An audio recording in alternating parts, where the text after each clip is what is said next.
Halo semuanya, selamat datang di Tepik Channel. Yang belum subscribe, silahkan di subscribe dulu channel ini dan nyalakan juga tombol loncengnya. Video kali ini kita akan menyaksikan video yang saya ambil dari salah satu channel besar dan terpercaya, yaitu channel Politik Nusantara. Untuk thumbnail dan judul videonya sebagai berikut. Ini adalah thumbnail dari video tersebut dengan judul Anies bungkam panik dan cemas seketika melihat Ahok tunjukkan bukti baru. Oke, dari judulnya saja sudah sangat menarik ya. Tapi akan lebih bagus kita tonton dulu videonya agar kita tidak salah paham hanya karena dilihat dari judulnya saja. Bagi teman-teman yang ingin menonton video originalnya, nanti saya sertakan di kolom deskripsi. Oke, tanpa banyak basa-basi lagi, mari kita masuk ke videonya. Saya bilang kok sama penduduknya, kalau seandainya orang Jakarta percaya Pak Anies jadi gubernur pun, saya berani jamin kok dia akan lakukan normalisasi yang sama seperti saya lakukan kok, nggak usah bohong lah. Kalau Kita ngomong lagi sini aja, ini kan direkam. Ini kan live ini direkam. Pak, ini live bukan direkam. Live, ya Ini makanya. Ini live. Coba aja gitu loh. Kalau dia nanti, tapi kalau dia mau menghindari banjir di Cipinang Melayu itu ya, pasti lakukan sama seperti yang saya lakukan. Baik, paham. Nyata yang Kali Ciliwung yang sudah kita sepanjang 33 km yang sudah ditangani normalisasi 16 km. Di 16 km itu kalau kita lihat insya Allah aman dari luapan. Tapi yang belum dinormalisasi tergenang. Cukup lumayan sedikit kecewa sih sebetulnya. Tapi seharusnya sebagai pemerintah yang diberikan kewenangan itu setidaknya bisa sedikit mengantisipasi dengan beberapa program-program yang harusnya baik untuk warganya. Tapi ternyata dari awal tahun sampai dengan sekarang sudah beberapa kali banjir. Jadi ya agak sedikit kecewa aja sih. Selama air dibiarkan dari kawasan selatan masuk ke Jakarta dan tidak ada pengendalian dari selatan, maka apapun yang kita kerjakan di kawasan pesisir, termasuk di Jakarta, tidak akan bisa mengendalikan airnya. Dan kita sudah menyaksikan di bulan Maret yang lalu, di kawasan Kampung Melayu yang sudah dilakukan normalisasi, itu pun mengalami banjir yang cukup ekstrim. Artinya kuncinya itu ada pada pengendalian air sebelum masuk ke kawasan pesisir. Ya, banjir besar yang menggenangi kota Jakarta hari ini tak lepas dari kezoliman Anies sejak 2017 silam. Dengan mengedepankan ego pribadi yang menolak program kerja para pendahulunya, aturan normalisasi sungai dibuang diganti dengan natural alias dibiarkan secara alami. Dana penanggulangan banjir dari 850 miliar disunat menjadi 350 M. Selebihnya justru dibayarkan untuk fee Formula E yang tak ada hubungannya dengan kemaslahatan rakyat Jakarta. Kini tidak hanya Jakarta, 58 yang masih waras yang harus menanggung ulah Anies. Semua warga yang ikut memilihnya juga kena imbas banjir tak berkesudahan. Hanya ada dua fraksi di DPRD yang masih bersuara, yakni PDIP dan PSI. Selebihnya seperti Nasdem, Golkar, Gerindra, PKS dan lain-lain seperti hilang di telan bumi. Ya, KPK dan BPK selalu mandul jika berhadapan dengan Lord Anies.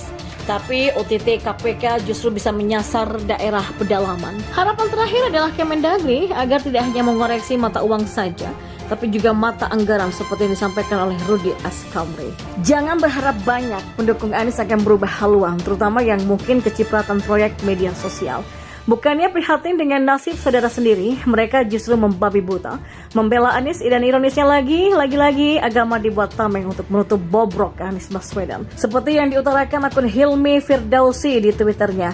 Masya Allah, pesan tauhid disampaikan dengan bahasa yang santun oleh seorang pemimpin yang humble. Barakallah fiikum Pak Anies Baswedan dan seluruh jajaran. Tweet Hilmi 28 sambil mencantumkan berita dari Detik. Nah, dilansir dari detik.com, Anies Baswedan mengatakan katanya banjir di Jakarta saat ini telah 100% surut. Anies berterima kasih kepada seluruh jajaran yang telah bekerja keras menangani banjir. Anies menerangkan saat ini roda perekonomian dan kegiatan pemerintahan telah berjalan normal kembali. Anies mengklaim hal itu karena upaya dari seluruh jajarannya yang mampu mengendalikan dampak dari curah hujan ekstrim pada beberapa hari yang lalu. Lain dari klaim Anies Baswedan, lain pula fakta di lapangan. Nyatanya, sampai berita diturunkan itu, semua pemberitaan masih fokus dengan banjir di Jakarta. Katanya sudah surut, ternyata belum. Bahkan daerah yang tak pernah kebanjiran pun kini ikut merasakan dampaknya. Banyak foto mobil-mobil baru hanyut terbawa arus banjir.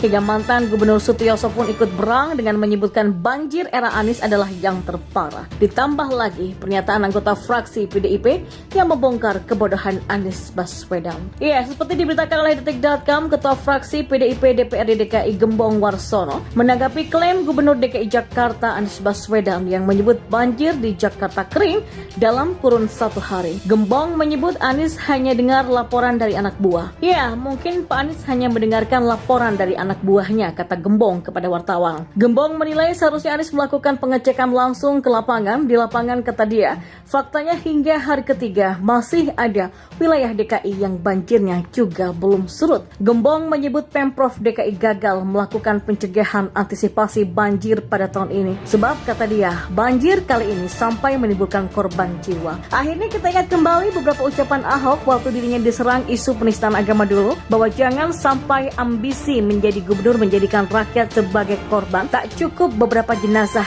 tak dimandikan dan tak disolati. Kini dengan pendukungnya sendiri pun ikut dizalimi setelah menjabat. Ya, benar kata Ahok, Anies bukanlah pemimpin yang santun, tapi justru pemotongan anggaran banjir yang entah kemana rimbanya membuatnya cocok dijuluki pemimpin yang bangsat. Seperti dikutip dari Merdeka.com juga, salah satu kata bijak dari Ahok yang melegenda adalah, bagi saya, definisi santun adalah berjuang mewujudkan keadilan sosial untuk rakyat. Tidak mencuri uang rakyat, itu adalah namanya santun. Kalau cuma ngomong doang yang santun, tapi mencuri itu namanya bangsat, kata Ahok. Ya. Semoga kepemimpinan Anies waktu itu menjadi pelajaran untuk kita semua, bahwa menjual agama untuk berpolitik adalah perbuatan terkutuk. Tidak hanya merendahkan Tuhan yang Maha Esa, kezaliman pada alam dan manusia hingga menjadi bencana adalah akibat dari kesantunan yang fana. Tidak hanya manusia yang bisa menipu, bahkan setan pun bisa menyerupai orang alim dengan tujuan menyesatkan manusia. Rupanya ilmu agama pendukung Anies tak kalah dangkal dengan junjungannya. Tapi kita percaya Tuhan boten sare dan suatu saat mereka akan menemui karmanya. Bahkan setelah Anies lengser, kinerjanya selama ini menjadi bulan-bulanan masyarakat Indonesia. Nah, video Ahok yang sedang kumpul bareng mantan relawannya pada Pilkada 2017 lalu itu mendadak viral karena ucapan bernada sindiran yang kalau direnungkan gak cuman ada benarnya, tapi bisa dibilang that's really true. Tapi kita bersyukur 5 tahun Tuhan izinkan kasih ke orang yang pintar ngomong untuk kerja. Kata Ahok disambut riuh oleh para pendukungnya. Dan pada kesempatan itu juga, Ahok juga berkata dirinya lebih sehat setelah bisa menerima kekalahan, sekaligus kenyataan bahwa dirinya harus tersingkir dari pertarungan demi kursi DKI 1 dan DKI 2 yang dimenangkan oleh Anies Sandiaga dengan cara yang sangat tidak fair, terutama oleh kelakuan para pendukung dari pihak pemenang. Bagi saya, munculnya Ahok kembali ke pentas politik dengan menemui para relawan yang sekaligus mendukungnya bukanlah tanpa maksud atau hanya kebetulan belaka. Ucapan Ahok bahwa 5 tahun terakhir menjadi contoh yang baik karena negeri ini disuguhi pemimpin daerah yang jago ngomong tapi nggak becus kerja, tampak seperti pemanasan untuk menyadarkan masyarakat bahwa Anies tidak pantas memimpin negeri ini. Ya, masa orang nggak ngerti, nggak bisa kerja disuruh memimpin negara? Mungkin begitu tafsiran yang bisa dimunculkan untuk merespon ucapan dari Ahok tadi. Dan kemungkinan berikutnya adalah munculnya Ahok di hadapan para relawan. Bisa dianggap sebagai tes ombak untuk mencermati respon para relawan, juga reaksi para lawan kubu Ahok seperti apa. Cuman, kalau lawannya seperti Novel Bamukmin dan kawan-kawan dengan kelompok kurang bergunanya, Ahok pasti ketawa sampai mules karena lawan yang model begitu nggak pernah berkembang dalam kualitas serangan politiknya selama 5 tahun terakhir. Munculnya Ahok bisa juga dimaknai sebagai isyarat kalau Ahok tampaknya siap untuk kembali bertarung meski bukan dirinya yang akan maju sebagai pilihan pada Pilpres 2024 nanti.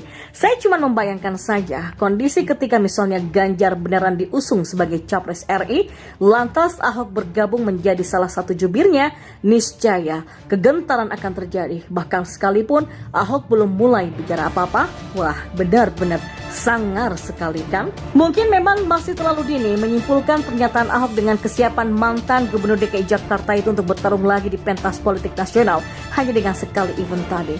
Cuman pesan Ahok harusnya cukup kuat untuk memberi warning agar masyarakat kalau bisa nih segera untuk memantapkan hati agar jangan pernah memilih siapapun sosok yang hanya jago bicara tapi dikasih kesempatan 5 tahun memimpin provinsi terkaya APBD-nya tapi nggak bisa bikin apa-apa. So, bagaimana menurut Anda, Ferguson dan Carlota?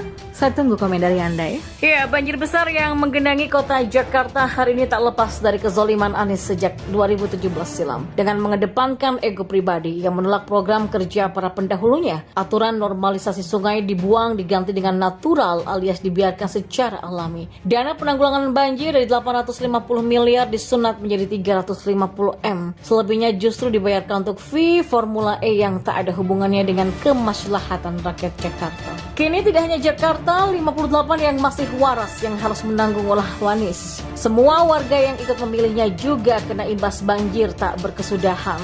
Hanya ada 2 fraksi di DPRD yang masih bersuara, yakni PDIP dan PSI. Selebihnya seperti Nasdem, Golkar, Gerindra, PKS dan lain-lain seperti hilang di telan bumi.